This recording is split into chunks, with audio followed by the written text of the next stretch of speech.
hello beautiful people, it's Cinderella. Welcome to the channel. Today we're back again with another video.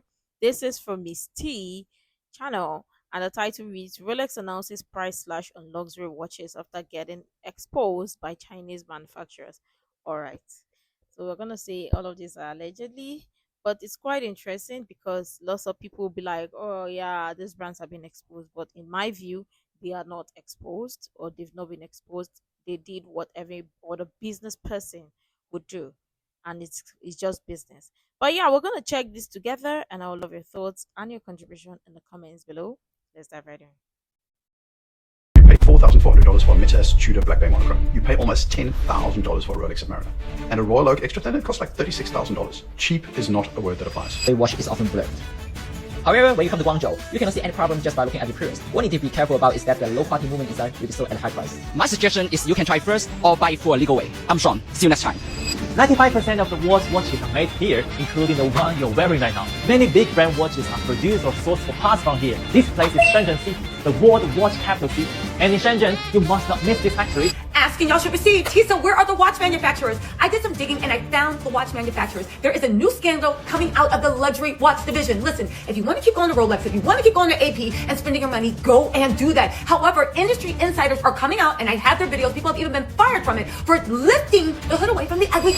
Okay, so we really got to be honest for a second. Where do these luxury watches really come from? Like, are these $20,000 Rolexes on these wrists actually a handcrafted Swiss masterpiece? Or did it low-key start its life inside of a fluorescent-lit factory somewhere in China next to 5,000 others just like it? Because the way these Chinese manufacturers are exposing the luxury watch industry right now, it is crazy. The whispers have turned into full-blown testimonies. The TikTok unboxings are getting bolder, and let's just say some factories in Shenzhen are finally done being quiet. And what are they spilling? Y'all, China is brewing some hot brews of good tea, because the Swiss can't gaslight their way out of this one. It's gotten so loud, so undeniable, and so embarrassing that Rolex just announced a massive price adjustment on some of their luxury pieces. And people are shook. But before we jump into these receipts, literally, the drama and the exposed loopholes, we gotta start at the real heart of this mess. Let's take a trip down memory lane to the actual watch capital of the world. And spoiler alert, it's not Switzerland.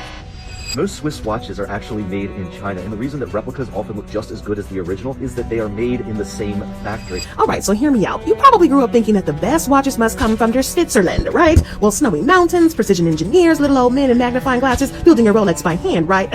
Very cute, but it's getting fantasy. And let's talk facts. Welcome to Shenzhen, China, the real watch capital of the world. Like, seriously, over 95% of the world's watches actually come from China, and a huge chunk of those are born right here in Shenzhen. We're not talking about bootlegs and knockoffs either. We mean high-end dials, intricate bracelets, sapphire glass, ceramic bezels, you name it. Real watch parts, made on a scale that Switzerland could never match. And here's where things get real spicy. There are factories in Shenzhen that allegedly produce watch components for big names like Omega, Tag Heuer, Tissot, and maybe even Rolex. Factory, they offer a wide range of styles to choose from, maintain strict production standards, and can support customization, starting from just 50 pieces. What? Worry about them are just middlemen? You contact them directly. These aren't the fake rollies you see at the swap meet. No, these are not $30 flea market specials. These are real parts, possibly made in the same factories as the legit stuff.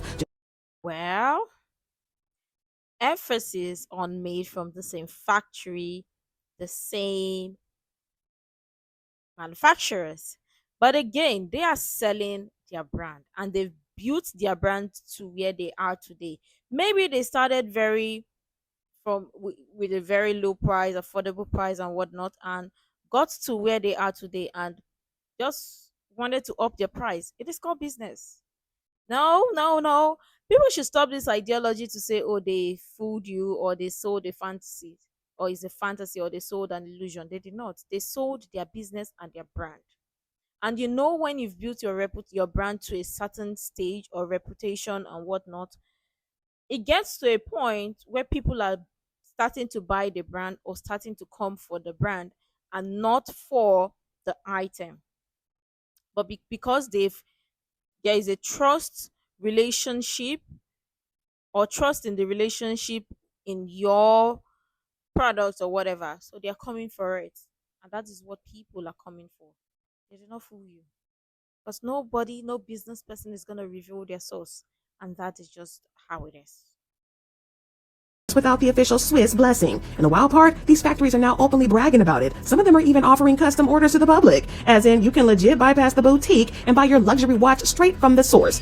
Watches come in different sizes. A small dial makes your wrist slimmer, while a larger one makes you a stronger error. First of all, you need to determine your budget range. The Rolex data dress is the best choice for cost effective. But that raises a big old question. If your luxury watch is mostly made in China, why does it say Swiss made? Y'all, the answer lies in one of the sneakiest loopholes in fashion history. You see that cute little Swiss made label on the bottom of the dial? That one that screams class, quality, and old money energy? Yeah, that label doesn't mean what you think it means. Contrary to what luxury brands want you to believe, Swiss made does not mean the entire watch was built in Switzerland. No. In fact, under Swiss law, a watch only needs 60% of its value to be generated in Switzerland to legally carry that label. So let me say that again. Only 60% of the value, not 60% of the product. And what counts as value? Well, marketing, research, branding, or literally just putting the movement inside the case once it lands in Geneva. So let's just say your factory in Shenzhen makes a Omega case and bracelet dial and even ships it fully assembled. Then some dude in Switzerland installs a movement, polishes the case, and boom, it's officially Swiss made. That's how they're doing it, y'all. You're paying $6,000 for a watch that was mostly built in China, but marketed and blessed in Switzerland. And thanks to that marketing budget, it gets a luxury glow up and a 5-figure price tag. And don't get it twisted, this isn't new. The entire luxury industry plays this game, and it started on these Reddit threads, then leaked over into TikTok, and now former watch industry insiders are coming forward like it's a true crime docuseries. And the things they're saying, it's crazy, I say. One guy who says he used to work for a big name Swiss brand claimed he got fired for asking too many questions. He was working on vintage watches from the 1970s and realized that even back then, a ton of components were made in Asia. He even dropped receipts, actual photos of watch bracelets, hands, and dials that came straight from China.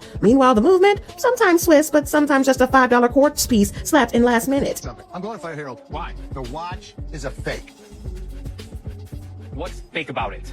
According to the serial number, It doesn't correspond to that watch. So yeah, y'all, this scandal runs deep. And now you might be thinking, okay, why hasn't the media exposed all this? See, that's the serial number they use to keep track of their items or whatever. And no, no, no, these brands did not fool you. And obviously, even your boss, let's say for those who are 9 to 5ers or 8 to 5ers or whatever, your boss is not gonna tell you how they are doing their business or whatever. They employ you for a specific reason or a specific role and purpose, and you have to do your job and job alone. If you start asking unnecessary questions that is not in relate or not related to your job role, then you're looking for something. You're finding trouble. That's how it is. But they're selling their brand, and that is how it is. They made it so unique and different from others and from the. Do you think they don't know that people knew that? Okay, their manufacturers are this and that. That's why you see they always attach or add something that would make it different from the regular one or the one out there in the market. And ask yourself the question: how do you think dupes are all over in the market? Because they need to keep something different from the dupe one or different from the other ones that doesn't look like what is coming from the brand, if you get what I mean. But still, they are selling their brand. Simple. The luxury watch industry has deep pockets. Magazines, they get millions in ad money from Rolex, Omega, and Cartier. You think they're gonna bite the hand that funds their pages? And the watch bloggers, even worse. They're getting flued out to Basil World, gifted watches, pampered at brand dinners. The influencers are paid to smile and keep it very cute. And nobody's gonna risk their next free Rolex to drop the receipts.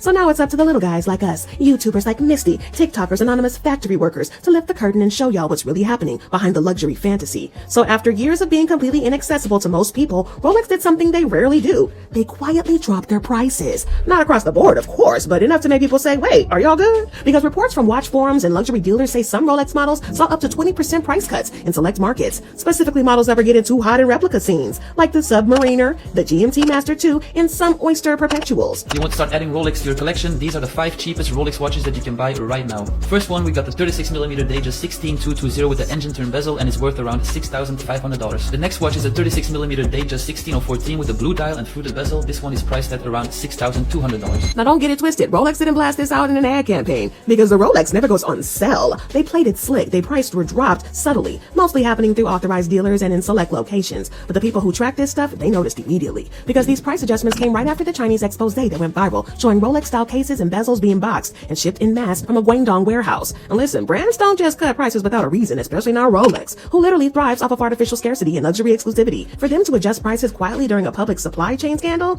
now that right there is what has luxury brands panicking. Because this whole illusion of high fashion runs deep in mystery, on making you want the thing that seems out of reach. But now that veil has been lifted and shredded, and the people are ordering direct. I'm talking private Telegram groups, I'm talking WeChat accounts and WhatsApp, I'm talking entire watch factories selling custom luxury builds for a fraction of the retail price. Watches come in different sizes. A small dial makes your wrist slimmer, while a larger one makes you a stronger error. First of all, you need to determine your budget range. The Rolex data just is the best choice for cost effective. For more advanced options, there's post and professional models. Let's look at the Submarinas tier. And the gag is, they're not even calling them replicas anymore. They're using terms like factory-grade homage, same-line release, parallel build, and unbranded OEM, original equipment manufacturer. Basically, we made it, but we're not allowed to say we made it for Rolex. It's given DH Gate. But one whistleblower even claimed that some Chinese suppliers received excess materials from official orders, and instead of tossing them, they finish the builds and sell them under the table. Not fakes, not dupes, the same thing, just without the final Rolex inspection stamp. Also, here's what you need to know. When we talk luxury watches, especially groups like Swatch Group, Richmond, and LVMH, their profit margins usually sit somewhere between 10% and 20%. Like, not tiny, but definitely not evil billionaire territory either. But compare that to the real villains, tech and pharma. I'm talking about Apple at a crisp 32%, Microsoft flexing at 38%, and Novo Nordisk, the Ozempic plug, at a whopping 39%. Suddenly that $15,000 Rolex doesn't feel as outrageous, right? But before you go giving a hug to Rolex, hold up, wait a minute. Because they're still eating, and I mean eating, okay? Like, Rolex stays booked and busy and private. They don't share even financials publicly because they're technically a non-profit foundation. Plot twist. But compared to the tech overlords who are printing money daily, luxury watchmakers that are just wealthy, not diabolical, not cartoon villains stroking cats in Swiss castles. But that brings us to the real question. What does it actually cost to make one of these watches? Well, let's get into that. Because a watch that retails for $6,000, industry insiders say it might cost actually between $1,200 and $1,500 to actually produce. Yes, less than 25% of the retail price. And we can't ignore that retail markup, the cut that dealers take. Some brands also bake in a prestige pricing just to keep their aura of exclusivity intact. Now, some brands are a little more honest, like Christopher Ward, a British watch brand, actually revealed that they never charge more than 3 times production cost. Omega around 4 times. Rolex, most experts believe it's about 5 times or higher. So yeah, you're not just paying for the watch, you're paying for the whole machine behind it. But here's the thing, not everything that looks expensive actually is. So that $60 Rolex you might get might pass on a quick Instagram story, and yes, it can eat under soft lighting if you don't zoom in too close, but let's not play games. The inside of that watch is giving Dollar Tree with dreams. No hate to the budget babes and DHK babes, but we gotta call it what it is. It's easy to Apart from that, people should realize, you see, because all of these are pretty much being exposed or whatever, you know what, there are people who like to buy things that are not over popular or not too popular in the market. It still doesn't mean that, oh, because you're not buying uh, the brand or the item that does not collect the have the brand or whatever, mean you're not buying good, whatever. Even if you buy the brand, let's say in your mind you bought a $6,000 item, and now you're saying, oh, you were food, you were not food.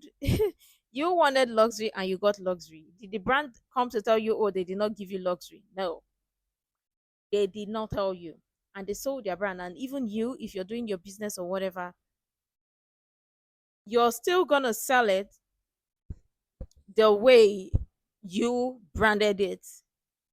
And the person that, or the consumer, or the person, individual that is buying it, or the people who are buying it, they would be buying it with the fact that they trust this brand, which is business. They trust this brand. So if somebody comes tomorrow and come and say, oh, whatever, they still want to believe that, oh, they still can trust the brand. And that is how it is. It is built on trust. So these people, they did whatever they did to stay in business or to still stay in business. Rolex is no small brand. And obviously, they may start off one way and then decide, oh, now that they're all over in the market, and as well as Swatch, now let them look for places or who is going to help them mass produce as many as they want or as many as they can. And they moved on ahead. Are they doing it for free? No, they are paying. So it is business. Stop it. Stop it. People should stop this idea to say, oh, they were tricked or whatever, or because you buy. Anyways, you bought it for $6,000, and in your mind, you're rocking the luxury brand. Someone else may buy $600 or $60 if that is what they can afford, or if that is what they want. If they don't want to spend their money on for something way, way, way, way expensive rather than using it for something else, that is on them, and that is it. Because not everybody is going to buy a luxury item and make, they will say, "Oh, that is what they want." Some people's life accomplishment is buying luxury item. Some people's life accomplishment is being comfortable, buying or owning things that they can afford, and it's just fine. Everybody's own term of luxury is potentially going to be the same, be different. It's just some people that are making you feel like if you've not bought $6,000 or spent over $10,000 for a particular item, you have not arrived. Everybody, they are buying things based on the level they are. That is just it. So these brands are just doing business, and let's just give them the grace. I'll tell you one thing. That one thing alone is more than enough for you all to understand why you all should not be wearing a fake. Self-confidence, guys. Once you wear a fake, your confidence is not the same as you wear the original. Because once you wear a fake and you walk into a place where there's a lot of people who love watches, people who wear the original are going to figure out it's a fake. So once you wear the fake and it gives some light off, there's going to be reflection shown on that. That alone is more than enough. And your confidence level is not the same. Now, replicas cut corners like nobody's business. The movement inside is usually some off-brand factory-made part that ticks loud and wrong, but it's not even close to the buttery sweep of the real automatic watch. Steals, trash, wire resistance, zero. The fake Rolex will fog up just from humid air. And the metal, super cheap alloys that scratch if you blink too hard. The lume barely glows, and the weight definitely feels off. And the finishing is, well, let's just say it's not hand-polished in the Switzerland, okay? But here's the big question, the one everybody is asking once they've fallen down this rabbit hole. Are luxury watches really overpriced? The answer, well, it's complicated, so let's break it down. If you walk in thinking that you're buying pure craftsmanship, innovation, and heritage, you might be setting yourself up for disappointment, because not every watch is a masterpiece of engineering like they claim in these ads. Because some brands are slapping together pre-made parts, doubling the price, and banking on their name to carry them. And that's the game. But this is a big but. If you know what you're really paying for, then it's different. You're not just buying metal and glass. You're buying accents. You're buying a seat at the luxury table. It's the illusion, the flex, the feeling of walking into a room and people noticing what's on your wrist. That feeling, to some people, that's priceless. So is it overpriced? Technically, sure. Emotionally, depends on how it makes you feel. Well, once you know what's the truth behind the price, you get to decide whether it's worth it. And that's the real power, not the watch, not the brand, you. But now I gotta hear from y'all. Do you think that Rolex is genuinely trying to be more accessible? Or are they just shook that people found out the real tea on their pricing? And would you still cop a Rolex now that the prices are allegedly dropping? Or do you think that the luxury illusion is finally starting to crack? Let's talk about it in the comments down below, because you know the tea stays hotter when you jump in. And don't forget, you gotta smash that like button if you love a good expose. Subscribe for more luxury tea, celebrity mess, and high-end drama. And hit the notification bell so you never miss when we spill again. Obviously, yes, just what I want to ask people. For people who are like, oh well, these brands trick them or whatever. Listen, if you have a business or whatever, or let's say you have a product that you're selling, and supposedly you find out that there is a replica of your product out in the market, how would you feel? Let's just be honest, because obviously lots of people are jumping on the bandwagon to say, oh, the luxury brands food them, they are going to all the way to China or whatever. They did not. It is business. And you, if you own a business and you eventually find out that somebody else is cloning your business, your product or whatever, how would you feel? And let's say you paid money to get that product or whatever, and your said manufacturer or your said sales personnel is selling that same item lower than the price that you made it for, how would you feel? I just want to ask an honest question and let people answer that, because now it seems like lots of people are like, oh, the brands cheated them or whatever, but you as a business person too, and I want to know how you feel. Or you, if eventually you own a business, I want to know how you feel if somebody from your team or somebody from your company decides to lower the price of your product and sell it for cheap, lower than the price value of what you're selling. Would you trust that person? Do you think people who want to buy your product for lower the price of what your product in the store is sold for, do you think people are going to buy the lower price? Do you think they're going to trust the brand? Uh, Let me just know what you think about it, obviously, because that's the food for thought. But let me know what your thoughts are in the comments below. Make sure to like, comment, share, subscribe, and all that stuff. And until next time, see you in the next video.